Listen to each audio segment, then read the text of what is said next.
नमस्ते दोस्तों। आज के वीडियो में हम लोग इंडियन कॉन्स्टिट्यूशन के सैलिएंट फीचर्स यानी मुख्य विशेषताओं के बारे में बात करेंगे।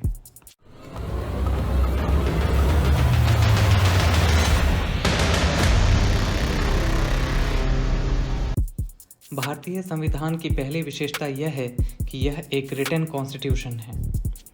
कॉन्स्टिट्यूशन दो प्रकार के होते हैं, पहला रिटन कॉन्स्टिट्यूशन, दूसरा अनरिटन कॉन्स्टिट्यूशन। भारतीय संविधान के रिटन होने का मतलब है कि इसे लिखने के लिए एक डेडिकेटेड कॉन्स्टिट्यूएंट असेंबली यानी संविधान सभा का गठन किया गया था। ब्रिटेन का कॉन्स्टिट्यूशन अनरिटन कॉन्स्टिट्यूशन है क्योंकि उसके संवैधानिक नियम पुरानी परंपराओं, कोर्ट के पुराने डिसीजंस और पार्लियामेंट द्वारा पारित किए गए नियमों के आधार पर निर्मित हुए हैं। इसे बनाने के लिए विधिवत तरीके से किसी संविधान सभा का गठन नहीं हुआ था। भारतीय संविधान रिटन कॉन्स्टिट्यूशन होने के साथ साथ दुनिया का लेंथीएस्ट रिटन कॉन्स्टिट्यूशन भी है। इसमें करीब 25 पार्ट्स जिसमें कि 450 आर्टिकल समाहित हैं और 12 अनुसूची है। इस वजह से यह दुनिया का सबसे बड़ा संविधान कहा जाता है। भारतीय संविधान की दूसरी विशेषता है कि इसे कई सारे देशों के प्रावधानों से मिलाकर बनाया गया है। भारतीय संविधान में अधिकांश प्रावधान गवर्नमेंट ऑफ इंडिया एक्ट 1935 से लिए गए हैं। करीब 395 आर्टिकल में से 250 articles government of India act 1935 से लिए गए। भारतीय संविधान के स्ट्रक्चरल पार्ट को ज़्यादातर गवर्नमेंट ऑफ इंडिया एक्ट 1935 से लिया गया। ज़्यादातर फिलोसॉफिकल पार्ट को अमेरिकन कॉन्स्टिट्यूशन और आयरिश कॉन्स्टिट्यूशन से लिया गया, जैसे कि फंडामेंटल राइट्स और directive principle of state policy. Political parts को ज़्यादातर ब्रिटिश कॉन्स्टिट्यूशन से लिया गया है।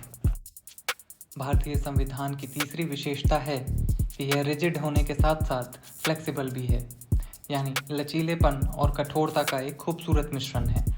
भारतीय संविधान के लचीले होने का अर्थ है कि इसमें कुछ ऐसे प्रोविजंस हैं जिन्हें पार्लियामेंट ईजिली सिंपल मेजॉरिटी यानी साधारण बहुमत से ही संशोधित कर सकती है, जैसे कि राज्यों के नाम, उसकी बाउंड्रीज, सिटीजनशिप से रिलेटेड प्रावधान इत्यादि।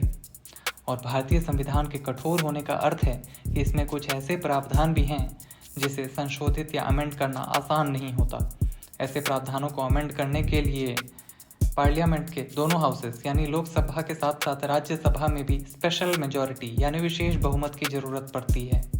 और कुछ प्रावधानों में विशेष बहुमत के साथ साथ आधे राज्यों के विधानमंडल से समर्थन की भी आवश्यकता पड़ती है, जैसे कि fundamental rights, directive principle of state policy, राष्ट्रपति का चुनाव, सुप्रीम कोर्ट और हाई कोर्ट से रिलेटेड प्रावधान। स्पेशल मेजॉरिटी यानी विशेष बहुमत के थ्रू अमेंडमेंट की चर्चा भारतीय संविधान के आर्टिकल 368 में की गई है। भारतीय संविधान की चौथी विशेषता यह है कि यह फेडरल होने के साथ साथ एक यूनिटरी कॉन्स्टिट्यूशन भी है, यानी कि संघात्मक होने के साथ साथ यह एक एकात्मक संविधान भी है, यानी कि फेडरल सिस्टम विथ यूनिटरी बायस। भारतीय संविधान में कुछ ऐसे तत्व हैं, ऐसे फीचर्स हैं जिससे इसे संघात्मक बनाते हैं। पहला, केंद्र की सरकारों के साथ साथ राज्य सरकारों का होना। दूसरा, separation of power, division of power, यानी स्टेट लिस्ट का अलग होना, यूनियन लिस्ट का अलग होना। तीसरा, भारत का संविधान एक लिखित संविधान है। चौथा, इंडिपेंडेंट जुडिशियरी। पांचवा, 2 सदनों का होना।